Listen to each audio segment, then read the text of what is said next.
Today on Straight Talk Africa, what's the meaning of freedom of expression? Is it a Western or a Euro-American concept with no practical value for Africa? Or is it a universal inalienable birthright for every human being, including the poor and voiceless? That discussion is coming up next right here on Straight Talk Africa.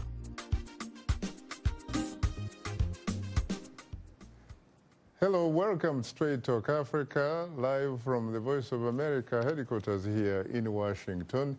I am Sheikh Sali, and today it's a discussion on the challenges of freedom of expression in Africa. Across Africa, young people are putting their respective governments and long-time leaders on notice. They are standing up to abuses of power and expressing their disapproval through process, but at what cost? My colleague Paul Ndiho has more on the story. In its annual report, Human Rights Watch says violent government crackdowns against dissent shaped Africa's human rights landscape in 2018. Government leaders often bullied peaceful protesters, political opponents, human rights defenders, and civil society organizations, while suppressing freedoms of citizens, and in some cases, killings. For example, in the wake of violent protests over massive fuel price hikes in Zimbabwe, the government imposed unlawful restrictions and bans on peaceful protests. The reports of serious human rights abuses, including beatings, abductions, torture, and the involvement of ZANU-PF, the ruling ZANU-PF party groups, in beating up people in the high-density suburbs around Harare. Throughout the region, people were denied their right to peacefully protest through unlawful bans, use of excessive force, harassment, and arbitrary arrests. The right to freedom of assembly was the exception rather than the rule, as young people advocated for democratic values. Doug Ferry, a Zimbabwean rights activist, says that democracy cannot just be about the majority towards those who did not vote for the ruling party. In terms of democracy, what's important is the balance of power, the institutions. Do we have strong institutions? What can the elected officials get away with? If the executive does something blatantly bad, can the parliament hold them to account and pull them up short? In Sudan, demonstrations are calling for President Omar al-Bashir to step down continue. The anti-government protests first erupted in mid-December over inflation and soaring food and fuel prices. Human Rights Watch says that the protection of democratic values, self-determination, and freedoms are being challenged every day. If you're an autocrat, it's very convenient to violate human rights. It's the way you stay in power. It's the way you fill up your bank account. It's the way you pay off your cronies. So there are reasons why governments want to violate human rights. Attacks on freedom of speech are seemingly at an all-time high as democracy is continuously being challenged instead of being perfected, according to Vanda Feller-Brown, a senior fellow on foreign policy at Brookings Institute, a Washington, D.C.-based non-profit organization devoted to independent research and policy solutions. Having an informed public requires freedom of media, freedom of speech, but it also requires access to media and assets, and it requires that people have the physical space to concentrate on something other than their survival. Vanda says in some African countries you have long-time leaders exploiting ambiguities in the law to extend their terms in office, while simultaneously undermining the nation's constitution. Elections, regular elections, with defined time frames, whether it's 4 years or 5 years, are a crucial facet of a democracy. And I would say presidential term limits are a crucial facet of democracy. And it's something that's very much contested around the world, certainly throughout Africa. There has been a lot of movement to abolish the term limits and change constitutions. As some African administrations clamped down on dissenters, they became more emboldened to attack traditional media and social media too, including blocking the internet and text messaging services. Paul Ndiho, VOA News, Washington. Thanks, Paul, for that interesting report. Joining us here in the studio are three distinguished guests.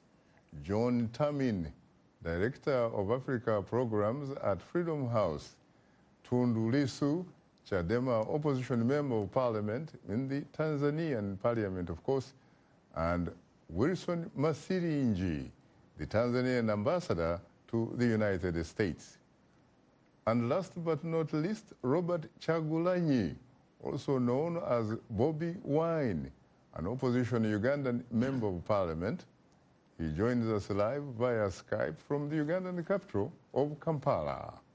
Well, gentlemen, I regret to say, of course, that there is no female on this show today. I would like to say, frankly, that I am profoundly honored and exceedingly humbled to have the opportunity to host the four of you today on Straight Talk Africa. Thank you. Thanks for having us. Thank you so much, Shaka. You're most welcome. Let me come to you immediately, John. I would like you to do us a favor and walk us through some basics, really just like politics 101. First of all, when we talk about freedom of expression, really, what are we talking about here? We're talking about basic rights that are enshrined in the Universal Declaration of Human Rights for individuals to express themselves without fear of any sort of punishment, without fear of any sort of reprisal. And that may be political expression, or that may be other forms of expression as well. Let me add to that, I think one of the growing areas of freedom of expression is online. And this is a concern globally and a concern in many parts of Africa as well, especially with governments trying to limit space online. And we're seeing some internet and social media shutdowns literally as we speak. That's one particular growing area. But really, when we're talking about freedom of expression, we're talking about across the board, be it political expression or expression in terms of how one lives his or her life, or any other form of expression. And that's something that we at Freedom House pay close attention to when we are looking at countries and doing our annual evaluations of how countries perform in terms of both civil liberties and political rights. But John, when you're talking about online, really, aren't we probably narrowing it to the elite, really, in Africa? No, I don't think so. I think there's plenty of data that shows that increasingly large segments of the African population are online. Now, those populations are more concentrated in urban areas, but online access is really spreading. And you look at some of the protests that are happening in several countries, look particularly at Zimbabwe right now, at Sudan right now, at Democratic Republic of the Congo in recent months. All of those protests have had a strong social online factor to them, social media factor to them. All three of those countries have at various times shut down access to the internet in recognition of how important it is. That is true, but is it also, for example, a coincidence, or should we be surprised that those uprisings are in fact taking place in urban areas? They are to some extent, but not completely. You look at what's happening in Sudan right now. Those protests are happening outside of Khartoum. They're happening in urbanized areas, but in a dozen or more urbanized areas throughout the country, and that's different than some of the protests that have happened in Sudan over the years, which have been concentrated in Khartoum. I think in Zimbabwe as well. These protests are happening fairly far and wide, and they're driven by a fundamental desire for better governance and a fundamental frustration with lack of service delivery, lack of transparency, corruption that people are seeing in their leadership. Now, when you talk about freedom of expression, of course, are we talking about, for example, a freedom that is restricted or targeting For example, a specific geography, an ideology? Are we talking about races? What are we talking about here? Because there are some people who think that we're basically talking about the Western world, really. If the question is whether these freedoms are Western concepts, I do not believe that is true at all, and I think we have some other panelists here who can offer some strong opinions on that. These are universal rights, and they are enshrined in the Universal Declaration of Human Rights and other documents that many governments throughout the world have signed up for. As to how individual countries seek to suppress these rights, it's hard to draw broad generalizations because so many of the countries we're talking about are so different. What I would say is that in countries where we are seeing these rights suppressed, there is a fundamental desire by the elite and those in power to maintain power and to stay in office. And so they use different tools at their disposal. They suppress various freedoms, including expression, in different ways, applying to different groups, with the basic goal of maintaining their power, in part because a lot of those governments know they're not popular, and they know that they have to use these tools to stay because they know if there's an honest tally at the ballot box, they're probably going to lose. Now, John, you said that a while ago, you told me before we came on the air that you do have some kind of report card. Right. So every year around this time, Freedom House puts out our Freedom in the World report. And this is where we look at every country in the world, including the United States, and look at how they performed the previous year in a whole host of indicators that are all publicly available, categorized between political rights and civil liberties. And so we just put out our new report yesterday, in fact, all available online and getting a good deal of discussion in the media. The picture for Africa is a mixed one. There are some concerning countries, and I think we're going to talk about those.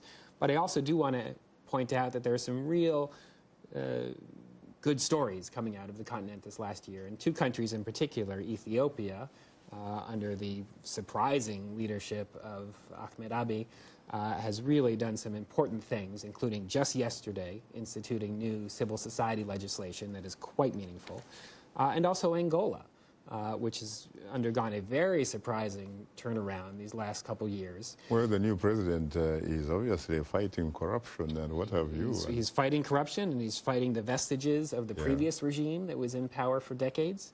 And so both of those countries, Ethiopia and Angola, have seen significant increases in our annual ratings.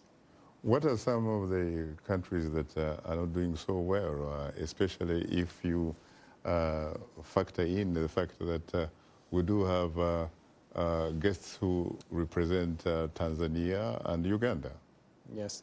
Well, I think when we're talking about those countries, it's really best for me to defer to the guests who have such expertise in those countries. I'll just say that Tanzania and Uganda are concerns for us, and the broader East Africa region is a concern for us because outside of Ethiopia, I don't see any country in East Africa making forward progress in terms of democracy and governance. And in fact, we see some significant regressions. And I think there's a real sort of spillover regional effect that goes on, whereby there's very little peer pressure in East Africa, and you can say Central Africa too, for leaders to perform better and to live up to a certain standard.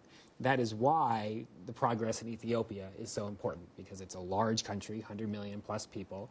And so if they can flip the script a little bit in East Africa, and if the Prime Minister can create that kind of momentum, create that kind of peer pressure amongst leaders, I think that can have important positive spillover effects as well. Tell us a bit about the methodology that you use in order to arrive at some of those conclusions, for example. So every year we go through a process whereby we have expert analysts who look at each country, and they follow a very specific methodology that we laid out, again, a methodology that we make fully public. And throughout the year they are monitoring certain indicators on democracy, governance, human rights. And then towards the end of the year we get together and we look at what they come up with in terms of their ratings, and we do a very thorough scrub of what they are proposing, including an expert panel of people who have done this for a while, including Africans and others in the human rights and democracy community. And we go through that and we really vet what they've done in order to reach the final outcome which we then publish early in the year.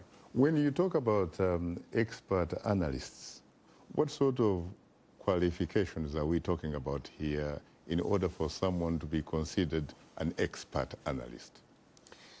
We really look for people who have deep experience both in the country and who have deep understanding of democracy, governance, and human rights principles.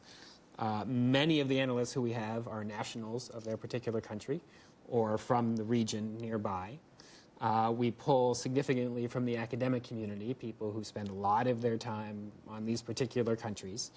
And then when we get together this advisory group that looks at all the data and really scrubs to make sure that everything is as it should be, that's a mix of both Africans and others who have done this for Freedom House for a while, who really know the methodology very well, but also have broad regional expertise too.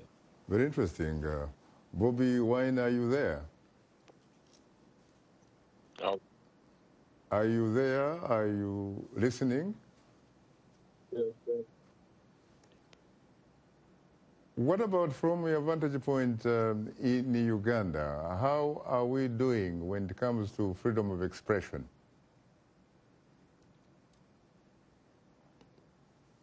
Hello, Shaka. Are you there? Yes, please. Oh, yeah. I'm happy to be contributing to this very important discussion.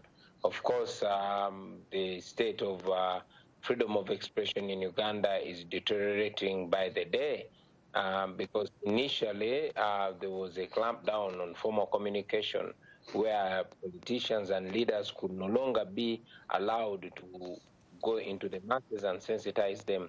And having noticed the treasure that we had, the music as a form of communication, we've been using music to communicate important messages all through the years like it has been done in the past. However, of late, the government of Uganda has launched an attack on the arts, particularly on the music industry. And this can be traced to myself ever since I started using music mainly to sensitize people about their rights and freedoms. It has been a big crackdown. What have they done so far whenever you attempt to perform, for example? Well, as we speak now, all my music concerts have been outlawed and my songs have been banned on radios. The security forces make sure my music is not played on radio or TV. And as a matter of fact, in the recent past, there were reports of the police raiding bars that play my music. However, this is not just on me as an artist, but having noticed the power and effect of music and the arts, the government of Uganda has moved to regulate the arts to the ridiculous extent of an artist or a creative or any other creative thinker having to submit the lyrics of their unrecorded songs to the minister for the minister to decide whether those lyrics can be recorded or not. And indeed, the government is also proposing that an artist must seek permission from the government before they travel out of Uganda to perform. To the rest of the world, this is a ridiculous move, but indeed, that's how the government of Uganda has always been trying to legitimize its repression. This is being mooted while at the same time it is being outlaid on the people. For example, I cannot perform, and this is a move to see that the government can actually legitimize the oppression that is already ongoing. I have been told by John here that Freedom House, when it came to Uganda, that it decided to move Uganda from the category of partly free to not free. Would that be an accurate reflection of where you are? Well, indeed, I agree with them because our country is not free. But again, I refuse to concede because I know, I am convinced, and indeed, many of the members of my generations believe that they were born free and they must live free. Now, I have a question for you, Bobby Wine, from a fellow Ugandan by the name Akankunda Moses. And it says, now, what will Bobby Wine talk about freedom of expression in Africa? He's one of those creating intimidation, blackmailing, insulting the sitting government leaders. Let him first condemn the acts of hooliganism in his camp, then he can talk about freedom in Africa. How do you react to that? Well, I would say if it's rule of law, if whatever I'm saying is breaking the law, I should be apprehended and prosecuted. But wherever there's no rule of law, the regime uses people to brand others that seek for their own freedom as hooligans or as trouble causers. Like it was always been said, nobody has ever changed the world without having to be branded a trouble causer. Every time we raise our voices, there's no justification or no reason that is given for our oppression other than being dismissed. Thank you very much. Let me go to Brother Tundu Lissu. Would you mind, for example, if I referred to you as Ndugu Tundu Lissu? Because it seemed to me that at one time in Tanzania, everybody from the president, Rais, through the university don up to the peasant farmer, everybody was comfortable being referred to as Ndugu. Absolutely, Shaka. I have no problem with that. And as a matter of fact, I was honored many, many years ago when I hosted a former Tanzanian president, Benjamin Mkapa. When I asked him if it was okay with him, if I could actually refer to him as Ndugu Rais, meaning brother president, he did not have any problems. And we enjoyed that sort of interaction for the rest of the hour. Now, what about the status of freedom, Ndugu Tundu Lissu? Because you are probably here precisely because there was a problem with freedom of expression in Tanzania. The state of freedom of expression in Tanzania has taken a dramatic turn for the worse in the past 3 years. We have always had limitations, very serious limitations on fundamental rights and freedoms in Tanzania. Even though we got our Bill of Rights in 1984, after almost quarter century of having a constitution that did not recognize human rights during the first more than 2 decades of independence. But after 1984, we got a Bill of Rights in our constitution, but it contained very serious limitations on the exercise of various freedoms. For example? For example, we are talking of freedom of expression. And our Constitution is very clear that every person is entitled to freedom of expression. But hand in hand with that constitutional provision, we have always had laws that which made the right to free expression almost useless. For example, since 1953, we have had sedition provisions in our criminal statutes. Now, sedition is a classic offense against free speech.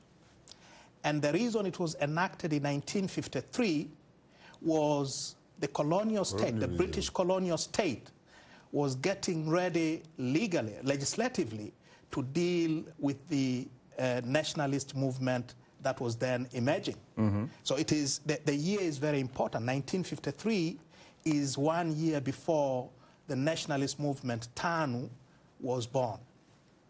And for those who may not know our history very well, the first convict of the sedition provisions in our statute was a person known as Julius Kambarage Nyerere, who was the president of Tanganyika African National Union, and two other persons. One is Rashid Bagdele, who was the editor of a newspaper called Mwafrika, and another one was Robert Makange, who was an editor of a newspaper called Sauti ya Tanu. So the first people to be convicted of sedition, of this offense against free speech, Baba wa Taifa, Mwalimu Nyerere, and those two persons I've just named. After independence, one would have expected that this colonial statute, which criminalized free speech, would go in the way of the colonial state, into the dustbin of history. But it was retained, and it has been retained to date. So, as we speak, a member of parliament like myself, I'm faced with 8 criminal cases back home, and all of them have to do with the offenses of sedition, of saying things that the powers that be do not like. Very interesting. I've just given my story, but as we speak, the national chairman of my party, the largest opposition party in Tanzania, the leader of the official opposition in parliament, Honorable Freeman Mbowe, and another MP is in prison. Charged with what? Charged with sedition. I see. With making statements in an electoral campaign meeting which are offensive of these sedition provisions in our law. We'll come to that Yes. a little bit later. What I wanted to say was, we have seen a dramatic about turn for the worse when we speak of freedom of expression in Tanzania. How do you react to that, Ambassador Masirinji? Thank you, my brother Shaka Sali. First of all, I would like to thank you for inviting me to this very important Straight Talk Africa program. We would like to also point out which I've been following for quite some time, and I'm glad to meet you. Be my guest. We would like also, for example, to thank you so much. Thank you so much. Thank you so much. For getting out of your busy schedule in order to come here and participate in today's program. I will quickly react. Thank you so much. I will quickly react to both panelists here statements. Starting with George, I commend him for admitting that he knows very little about Tanzania. So he's relying on reports he has been receiving from experts whom they send to Tanzania to collect information using the methodology which he divulged to you following the intervention you made. I'm grateful to you for raising that, because we always question the methodology used in research. Right. Since he doesn't know about Tanzania, I'm glad to share with him about what we have been doing. And my brother, Tundu Lissu, the Member of Parliament, fell short of telling what is happening now. The freedom of expression in Tanzania is entrenched in the Constitution. And we have legislation implementing that expression, that freedom of expression. Mm-hmm. The Media Service Act of 1916, of which he participated in passing in Parliament,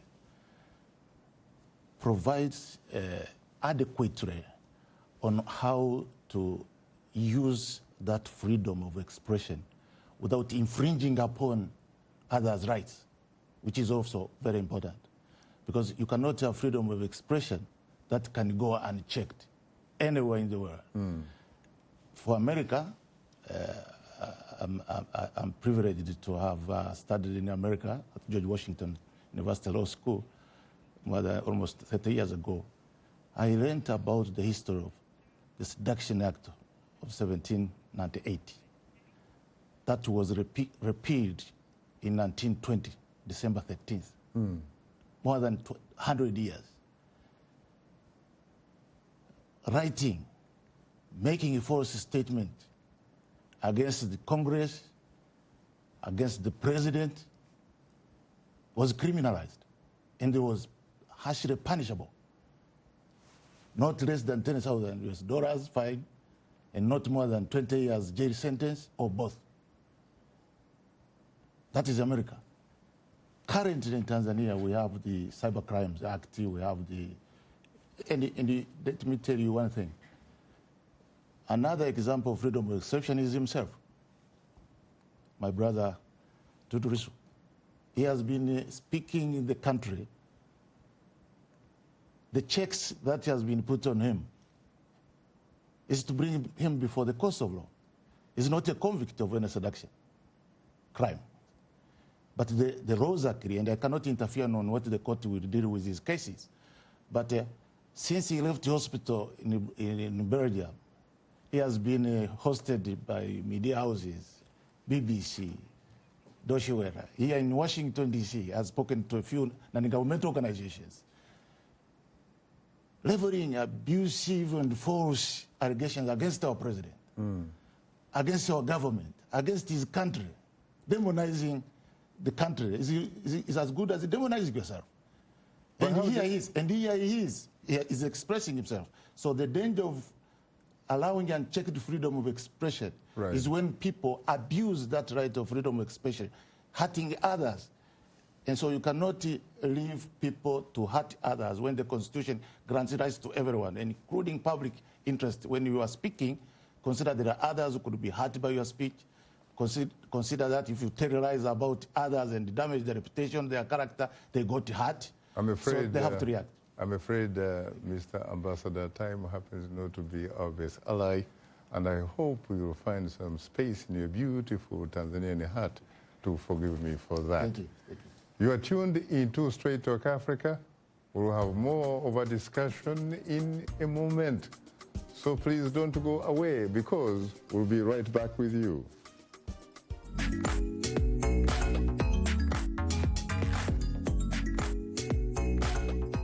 Voices, we're talking about the news and issues you're talking about, sharing stories of development and growth across Africa, around the world, and in our lives. Topics that inform, empower, and change the rules. It's time for Our Voices with me, Haiti Adams Fitzpatrick, and Hadiza Kiari, and Ayan Bior, and Orion Itangi Shaka. It's time for Our Voices.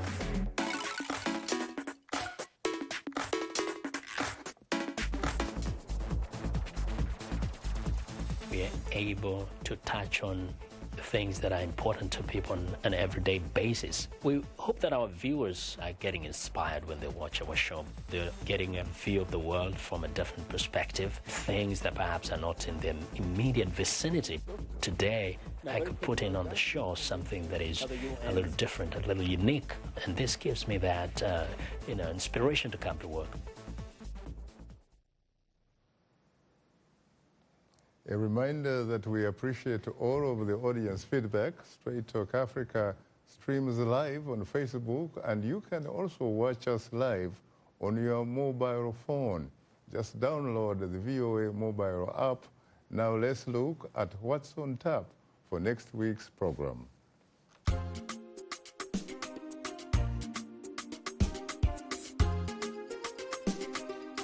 On the next Straight Talk Africa, Nigeria's presidential election is set for February 16th, the nation's sixth since 1999, when the military relinquished power to a democratically elected civilian government. President Muhammadu Buhari and top challenger Atiku Abubakar are both Fulani Muslims from northern Nigeria.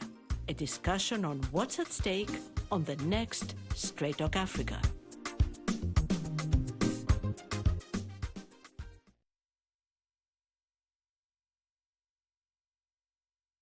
Africa. Our guests are John Tamin, Director of Africa Programs of Freedom House, Liti Tundu Lissu, Chadema opposition member of parliament in Tanzania, Wilson Mashiringi, the Tanzania ambassador to the United States, and Robert Chagulanyi, also known as Bobby Wine, who joins us live via Skype from the Ugandan capital, Kampala. I stand, of course, corrected, Ambassador Mashiringi. That is very close to my indigenous tongue. I would say Mashiringi. Pronounce it correctly. Mashiringi. In my particular case, yes, the Runyankore Ruchiga, I would say Mashiringi. Yes. In your particular case? Yes. Mashiringi. Mashiringi. Can I finish? I started collected here. Could you please begin from where you stopped? Yes. Thank you for an opportunity again. I was following up on the issue raised by my brother Tundu Lissu, that the opposition leader is incarcerated in prison. It's not correct. He's a remandee. And he's a fellow lawyer. There is a difference between a prisoner and a remandee. And he has been sent into remand after allegedly, I would say allegedly because I'm not in the country, violating the bond. And but the question is he free, for example? I would say he's not convicted. He's not free, but he's in custody not because of lack of freedom of expression. It's because the court, which has constitutional powers to act constitutionally and legally, has sent him to remand after violating the bond conditions. Can you relate that to his violation of expression? Let me ask you this question, Ambassador Mashiringi. Yes, please. Thank you. I hope that this time I have gotten it correct. Yes, please. How do you respond, for example, to some critics who say that when it comes to Tanzania, an individual has no right to own an opinion that is different from that opinion of the ruling party or state? I have a quick answer to that. That is total false, total fabrication. Currently, the parliament is in session. The opposition is in parliament.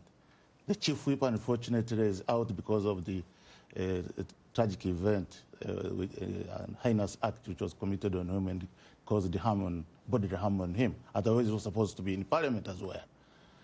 Today, by coincidence, is a low day.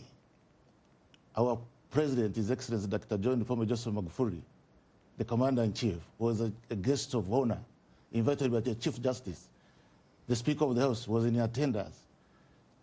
Several legal officers, like myself and my brother Tundu Lissu, were in attendance. So, if there is no one behind the bar for violating even the Media Services Act, where we have 216 newspapers, 158 radios, TVs, there are 34 social media platforms licensed, 224. With the cybercrimes law, nobody is behind the bar for violating any law that implements the freedom of expression right under the Constitution. And the regulation of freedom of expression is mandated by the Constitution. What's wrong with that? There is no violation of the Constitution. Nobody has been victimized. Whoever is charged, our presumption is that he is innocent until proved guilty. And he will be given a day in court to defend himself. My brother will be given a day in court to defend himself.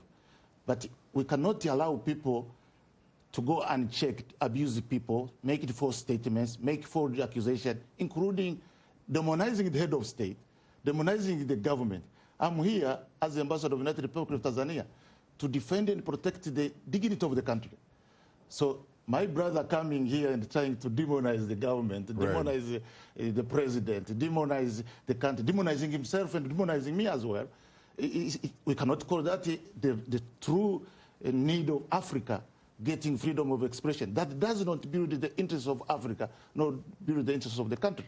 That's why we are concerned if people raise the issues of freedom of expression without also acknowledging that there are also rights of others that need not to be infringed. How do you reconcile that position with the fact that your brother here, Tundu Lissu, was nearly assassinated in the compound of the Tanzanian capital, Dodoma, during daylight at lunchtime, and his driver was not even hit by a single bullet? And this is a place, for example, he has said, and I have also found out that this is a place generally that is provided security 24/7, 24 hours a day.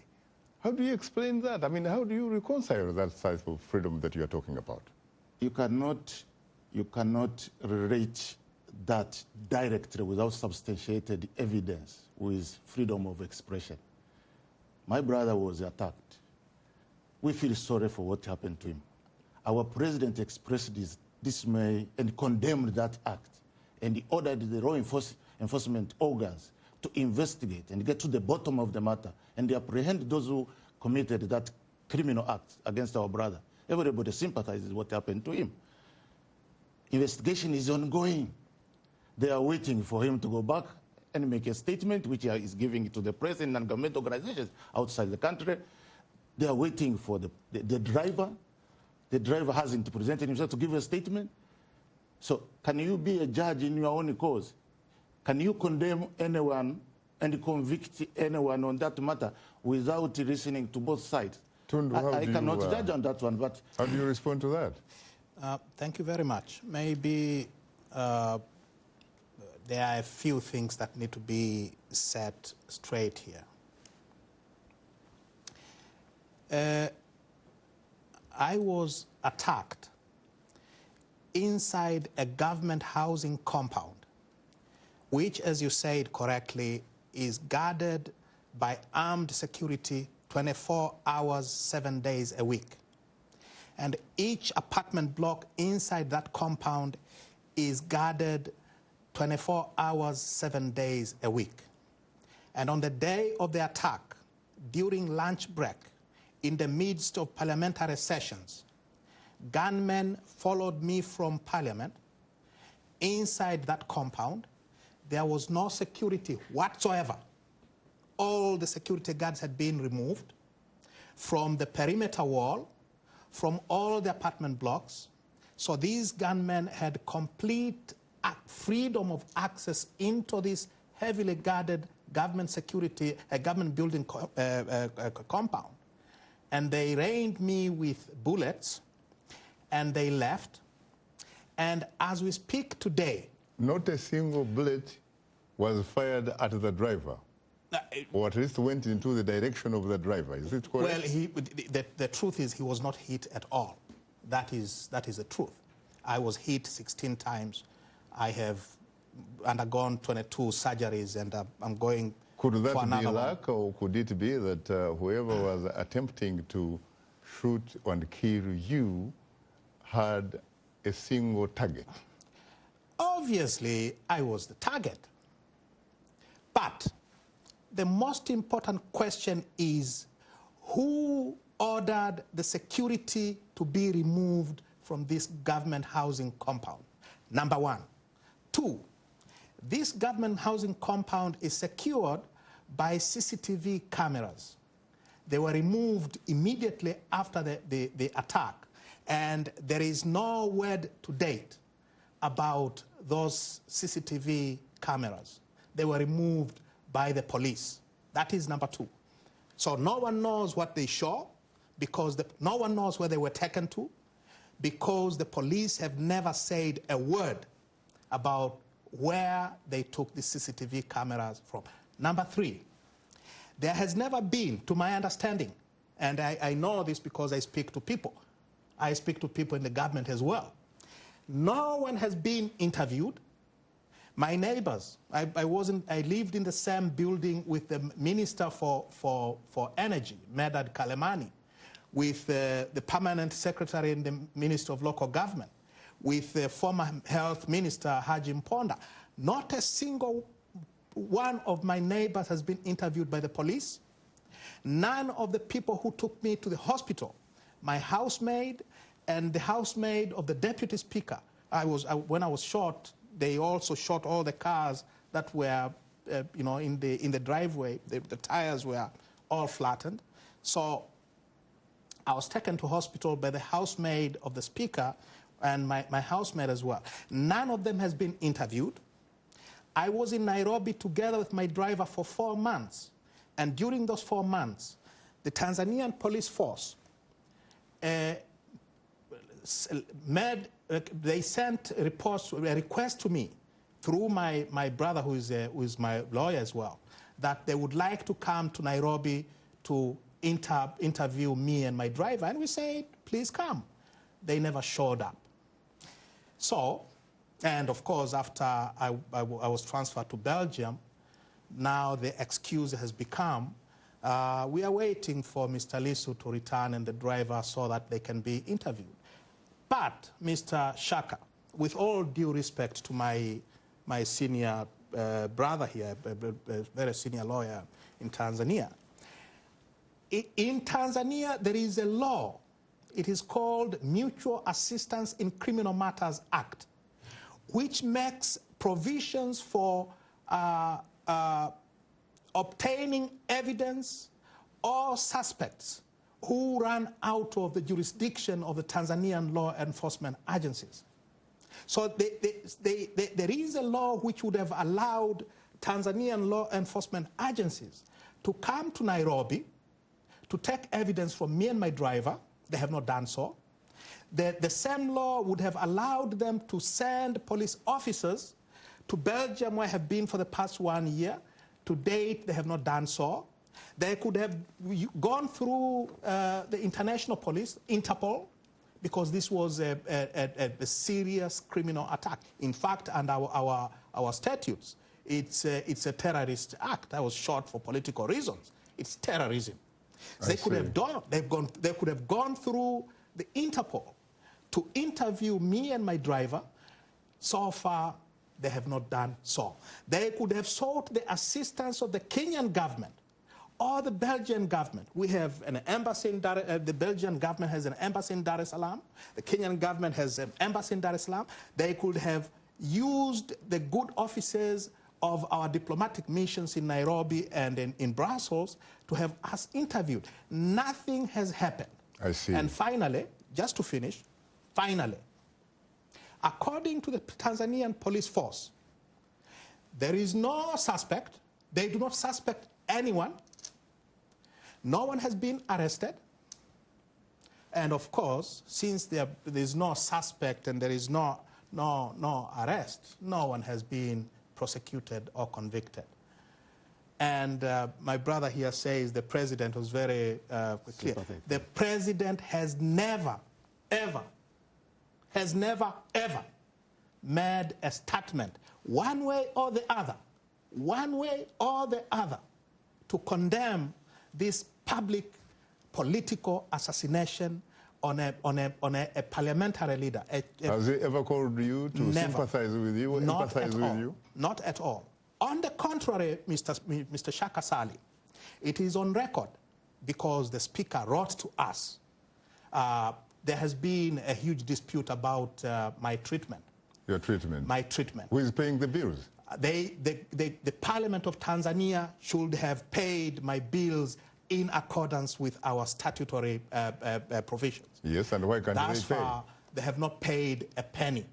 And according to the Speaker, in Parliament, as well as in writing to us, the Speaker has said Parliament cannot foot the bill for my medical treatment because, among other things, the President has not given his permission for money to be released for that purpose. Now, to finish, under our law, the President has no powers whatsoever when it comes to decisions on medical treatment of members of Parliament. Now, Tundu Lissu, yes. you have a country, yes, which, by all intents and purposes, is functioning very well. it has three branches of government. You have the executive, led by the president. You have the judiciary, which is led by the Chief Justice. And independent. You have the legislature, which is led by the Speaker Yes. of the National Assembly. Yes. To what extent is the judiciary and the legislature independent of the executive? Or do these arms of government really function in a manner that is subordinate to the executive? That's a great question, Shaka. And the best answer I can give is to use President Magufuli's own statement on the matter. The president is on record saying, telling the speaker, and this is televised, that those troublemakers of the opposition in parliament, kick them out of parliament so that I will deal with them outside. When they have no parliamentary immunity? Chuck them out of parliament and I will deal with them outside. I see. And I see. in the past 3 years, we have been kicked out of parliament on numerous occasions, and the president has dealt with us heavily outside parliament. Using the security forces?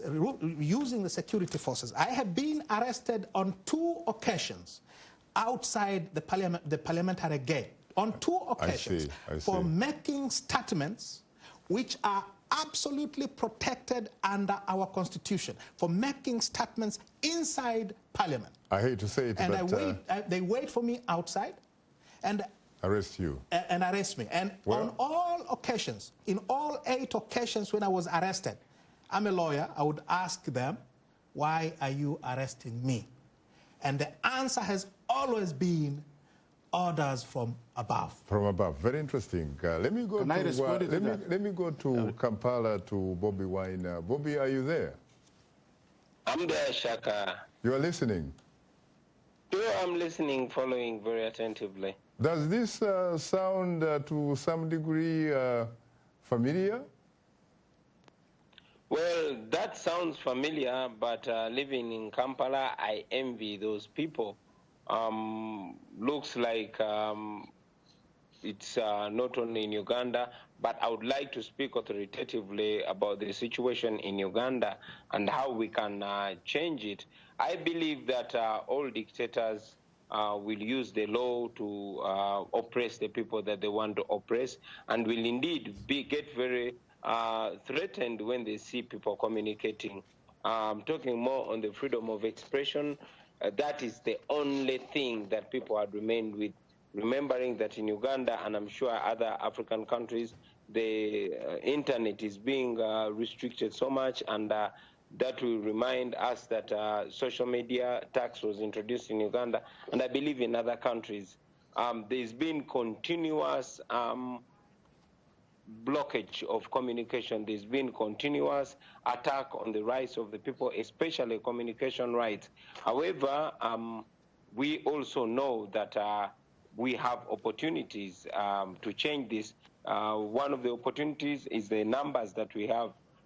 Here in Uganda, we are getting people ready to change this because we know we can change it. It will really be unfair for me to talk about the problem and not its solution. I don't know what's happening with our brothers outside there in Africa, but in Uganda, we intend to end all this oppression in 2021. That's why we're calling upon all people in Uganda, especially the young people, to be decisive, to get involved in acquiring the change that we've always been looking for, getting involved and coming out to vote against this injustice, against this oppression, and changing our country once and for all. Probably this will be a precedent for the rest of Africa.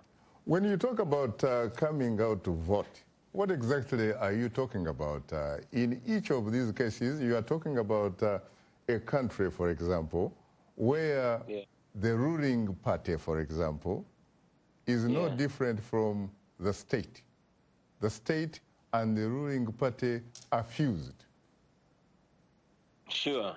The state and the ruling party are fused in Uganda, and indeed it has been said and proved over time that when you come against the ruling party, you're coming against the Bank of Uganda, you're coming against the National Army, you're coming against Uganda Police and all the institutions. But again, we know that where we are, many countries have been there before. All the countries that we admire today, the countries like Angola, have gone through repression that we are going through. So looking at their history and looking at the factors that we have, which favor us in all ways, we believe that we're going to be able to change it. So the coming together that I'm talking about is the calling upon all Ugandans. Right now, we are having a campaign called Get Your National ID. We're getting all people in Uganda, and indeed, if other countries in Africa could pick a leaf from what we're doing, they'll be able to change their plight. Here in Uganda, we're going to change it in 2021, and indeed, we are putting President Museveni on notice that we are putting an end to the Museveni dictatorship in 2021. I see.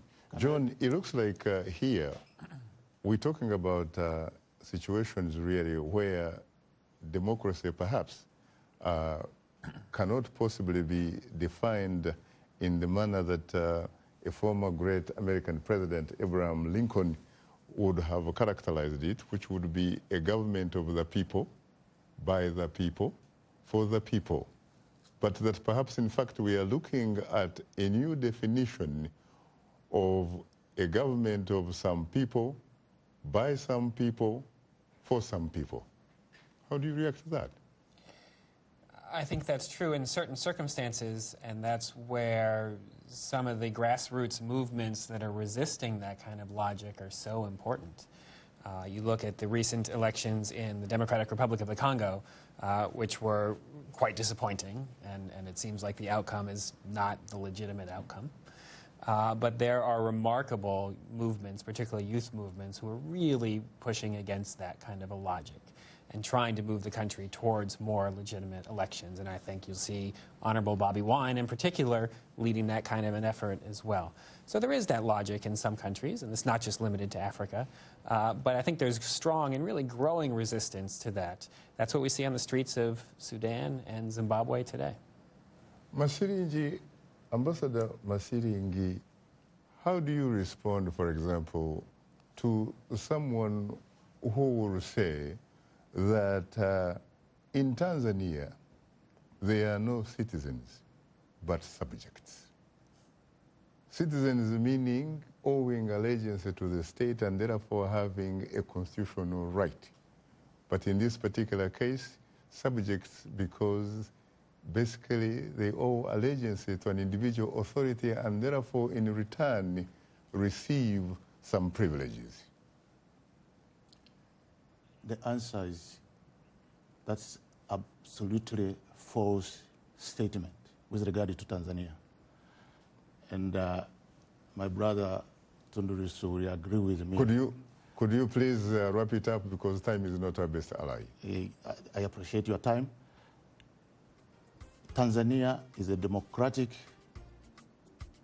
governed country that respects human rights and the rule of law. There are citizens, not subjects. Unfortunately, on that note, our guests today were John Tamin, Tundu Lissu, Ambassador Wilson Masiringi, and Robert Chagulanyi, also known as Bobi Wine, who joined us from Kampala.